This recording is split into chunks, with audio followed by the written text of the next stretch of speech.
پاشا صاحب ذرا بتائیے گا 56,000 کیسز اس وقت سپریم کورٹ میں موجود ہیں. کوئی بھی چیف جسٹس ہو ان کی اولین ترجیح تو یہ ہونی چاہیے کہ جلد سے جلد ان کیسز کا فیصلہ ہو. لیکن یہاں پہ اور بھی کئی چیلنجز ہیں, جیسے کہ ابھی ہم نے پروگرام کے پہلے حصے میں ڈسکس کیا, ججز میں گروپنگ کی بات ہو رہی ہے,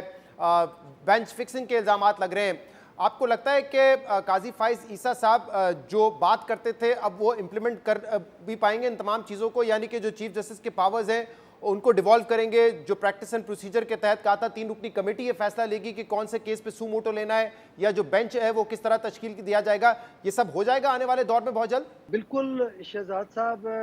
نئے چیف جسٹس صاحب جو ہیں ان کے لیے واقعی بڑے چیلنجز ہیں. سب سے پہلے تو چیلنج یہ ہے کہ انہوں نے اپنا ہاؤس ان آرڈر کرنا ہے, اور جو گروپنگ اتنی شدید ترین ہو چکی ہے اس کو کم کرنا ہے, اس کو بہتر کرنا ہے. چونکہ جو ہے وہ جب تک یہاں پہ اتحاد نہیں ہوگا اپنے فیصلے آنے والے دنوں میں وہ منوانے کے قابل نہیں ہوں گے, جس طرح کہ عمر عطا بندیال صاحب بھی میزریبلی فیلڈ ہوئے اور انہوں نے وہ نہیں کر سکے. اور اس کے لیے جو ان کا جو سب سے پہلا جو قدم انہوں نے اٹھایا ہے کہ کل اوت لیتے ہی رات کو انہوں نے تمام ججز کو عشائیے پہ مدعو کر لیا ہے. اٹس اے گڈ تھنگ, اچھی بات ہے, ان کو کرنا چاہیے, اور تمام ججز کو جانا چاہیے. اگر کوئی گروپنگ کی وجہ سے اوائڈ کرتا ہے تو وہ زیادتی کرے گا, پہلا سٹیپ ان کا. دوسری بات میں کروں گا کہ مین جو کام ہے ان کا فکسیشن آف کیسز کے حوالے سے ہے. کئی 4-5 سال سے اہم نوعیت کے کیسز جو ہیں وہ فکس نہیں ہو سکے, اور کوئی ایسا میکنزم نہیں بنایا گیا, کوئی پالیسی نہیں بنائی گئی کہ کس طریقے سے وہ فکسیشن کرنی ہے, جس کی وجہ سے اب آپ دیکھیں کہ جسٹس بندیال کہہ رہے تھے کہ 22,500 ہم نے ریکارڈ کیسز جو ہیں وہ ڈیسائیڈ کیے ہیں گزشتہ سال. لیکن میں انتہائی افسوس کے ساتھ یہ بات کرنا چاہوں گا کہ اگر اس کو آپ مزید ریسرچ کریں تو 10 to 20% ایسے کیسز ہیں جو کہ انفریکچوس ہونے کی وجہ سے, فکس نہ ہونے کی وجہ سے وہ انفیکچوس ہو گئے اور پھر وہ واپس وہ وڈرا کرنے پڑے. تو اس کے لیے میکنزم انہوں نے بنانا ہے. اور تیسری بات جو سب سے اہم ہے وہ یہ ہے کہ پریکٹس اینڈ پروسیجر ایکٹ جو ہے اس کی کیس کل فکس ہو گیا ہے 18 کو, اور اس پہ چونکہ ہم بھی بار کونسل بھی اس میں پارٹی ہے, ہمیں بھی بلایا گیا ہے, وہ سب سے پہلے کریں گے. اور میں آپ کو بتاؤں کہ امپلائڈلی کیا پریکٹیکلی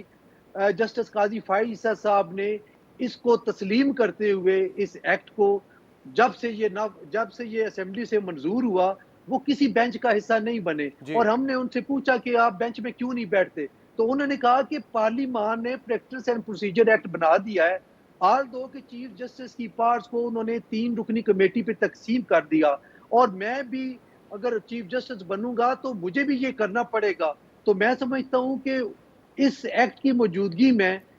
میرا کسی ایسے بینچ کا حصہ بننا وہ مناسب نہیں ہوگا, چونکہ یہ بینچز میں غیر قانونی سمجھتا ہوں اور میں نہیں بیٹھوں گا. تو پریکٹیکلی تو انہوں نے اپنا ووٹ اس پلڑے میں ڈال کے یہ زہر کر مجھے دیا کوئکلی کہ حسن وہ صاحب یہ بھی بتائیے گا